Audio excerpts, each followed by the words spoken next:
All men are born into the shadows of their fathers. To build upon the deeds of your ancestors is a blood-bound duty passed down generationally to most sons, particularly if you're a prince born in the Indian subcontinent. In the mid-8th century, many Indian princes will try and fail spectacularly. Yet one will succeed, giving rise to an empire which will bring stability to the realm for half a millennium. The young Prince Amma ascends to the throne of Kannauj. His power is kept in check by the empire of his overlords, whilst grand ambitions fumed inside him. His father was the illustrious Emperor Yashovarman, who conquered large swathes of northern India and was believed by some to be a divine incarnation of Vishnu. At the same time, there was a bigger fish in this ocean, which hailed from the snow-capped green valleys of Kashmir. Lalitaditya expanded his Kakota empire with brute force and humbled the once domineering Yashovarman to become his vassal. When asked by his ministers to finally sheath his sword and return to his home in Kashmir, Lalitaditya responded, "The river issuing from its source terminates in the sea, but the career of him who conquers for the sake of conquest has no termination." Amma is aware of Lalitaditya's capabilities and dares not to challenge the Kakota empire whilst Lalitaditya still breathes. Amma patiently endures his vassal status over some years. Others are not so patient. On the far-flung eastern fringes of Lalitaditya's empire, the people had grown tired of invasion and oppression.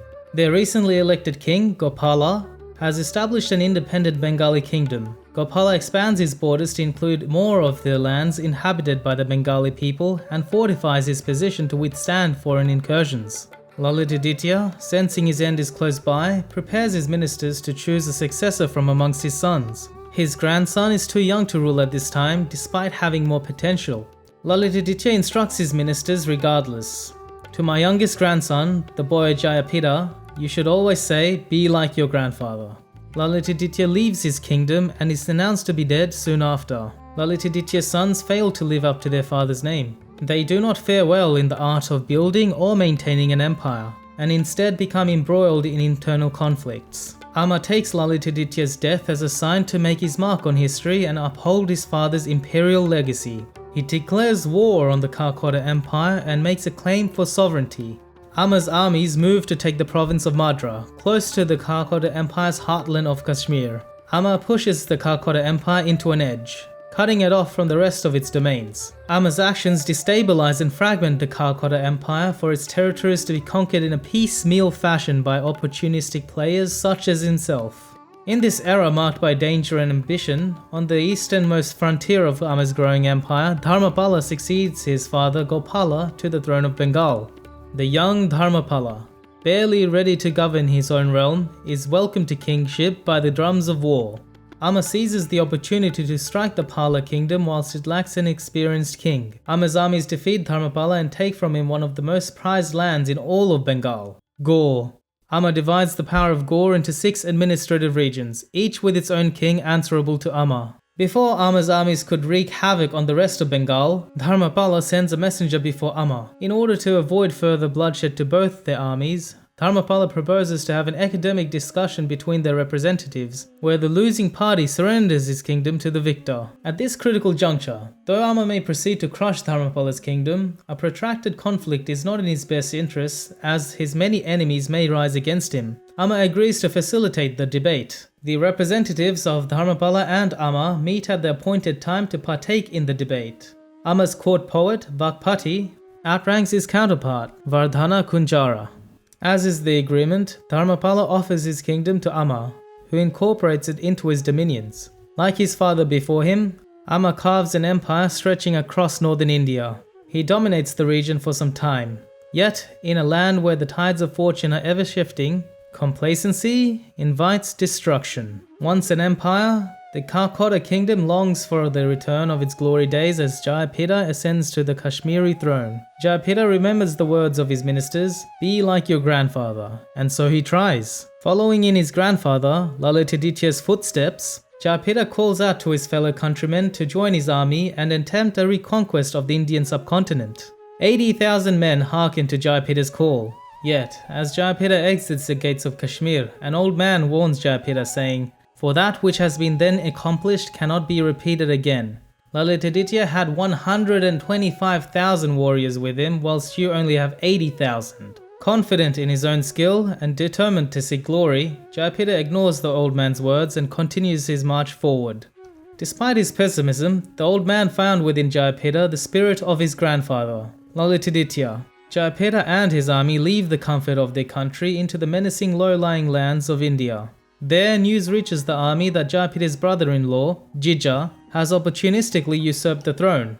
The news of this betrayal demoralizes the army as many lose faith in their country and their mission. As the army continues its march, Jayapeta faces desertions in the multitudes. With an army too few in number to be able to even hope conquering India, Jayapeta adopts a new strategy and disbands his armies. He makes his way alone to the city of Pondravardhana, ruled by Jayanta, one of the 6 kings of Gaul. In this rich city bustling with culture and a strong sense of national identity, perhaps Jayapeta can gain an ally to launch a two-front war against Amma's domineering empire. Jayapeta visits a temple in the city, renowned amongst nobles for its traditional dancing. Jayapeta watches the dances from the stone floor of the temple. Though he does not have any luck finding friends amongst the elite of the city, he does gain the attention of the dancing girl Kamala. She observes Jayapeta to have an aura of majesty about him and invites him to her home. The king was struck with Kamala's courteous behavior, her tenderness and beauty. Now when the moon had risen, she took her guest by the hand and led him to her bedroom. There, lying on a golden couch, the girl, drunk with Myria wine, practiced her arts on the king, but he did not touch her, and when she became ashamed of her forwardness, the king clasped her to his bosom. Jayapeta explains his reserved demeanor to Kamala. Whose lust of conquest is not satisfied, can he think of a woman? Kamala's respect for Jayapeta increases and she provides a separate room for Jayapeta to stay on an indefinite basis. Jayapeta leaves the house to perform his evening prayer and his rituals delay him till late at night. Upon his return, he observes Kamala's household to be stricken with anxiety. Jayapeta asks about the cause of their unease, to which Kamala replies, "At night there comes a great lion which kills many lives.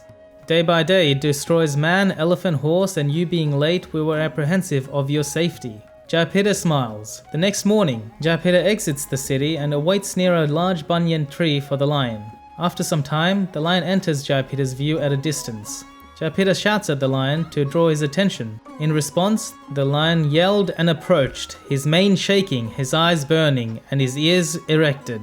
The lion opens his mouth and launches himself at Jayapeta. Jayapeta defends the attack by putting his elbow into the mouth of the lion, then quickly counters by thrusting his sword into the lion's chest. The lion vomits blood and dies of that single stroke. Jayapeta leaves the carcass, washes his blood, and hides his wound before he returns to Kamala's house. News of the dead lion reaches King Jayanta, who immediately leaves to inspect the carcass out of curiosity and amazement. From the lion's mouth, Jayanta finds an amulet marked with the name Jayapeta. Thrilled by the finding that a powerful king has entered his city and eliminated the beast which haunted the nights, Jayanta engages a search party to find Jayapeta. Jayanta finds Jayapeta in Kamala's house and brings with him a proposal for Jayapeta to marry his daughter, Kalyana Devi.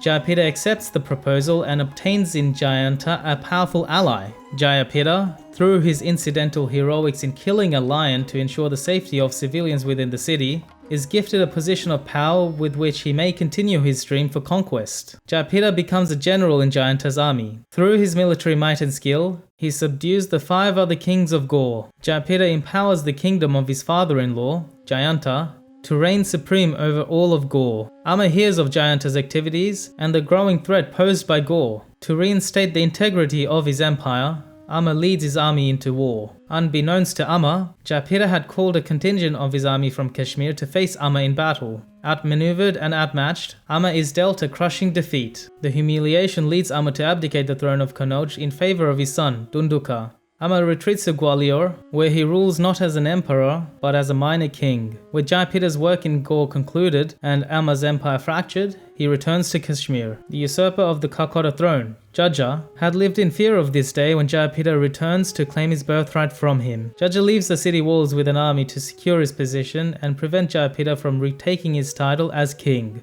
Jaja, relying on his numerical advantage, meets Jayapeta with his army at the village of Pushkaletra. As the battle drags on, more and more people over the coming days flock to Jayapeta's side. They had endured much oppression under Jaja's cruel reign. The relative strength of Jayapeta's army increases this way over the course of the battle.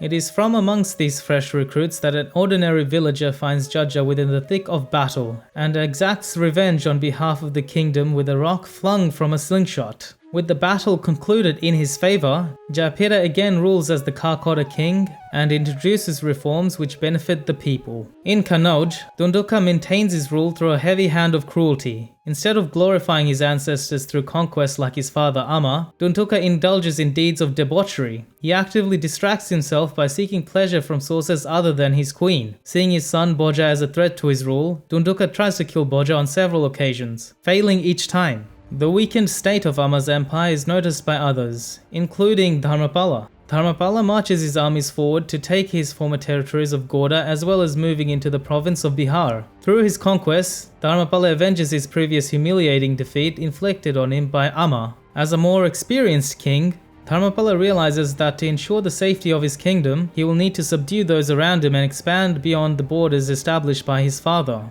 He launches a campaign to his northeast and defeats the kingdom of Kamrup. He accordingly annexes land from a kingdom which had been an enemy to the Bengali people since the days of their first king, Shashank. With his kingdom firmly under his control, Dharmapala turns his attention to the betterment of his people.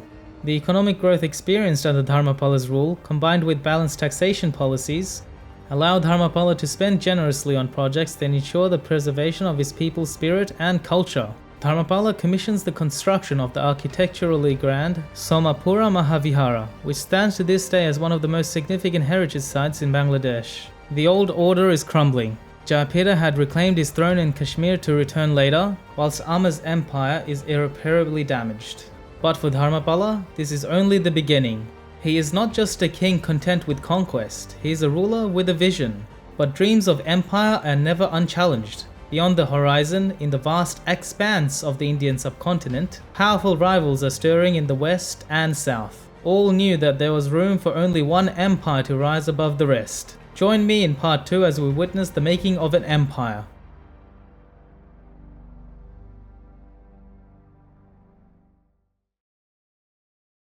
Thank you for watching this video. If you like the fun map of Bangladesh I had in the background, please do buy it from the link in the description as it will help our channel grow. Also, if you enjoyed this video, please don't forget to like, comment, subscribe and share as it will help us immensely. And if you want to go that extra step, you could also support us through our Patreon. Catch you all in our next video.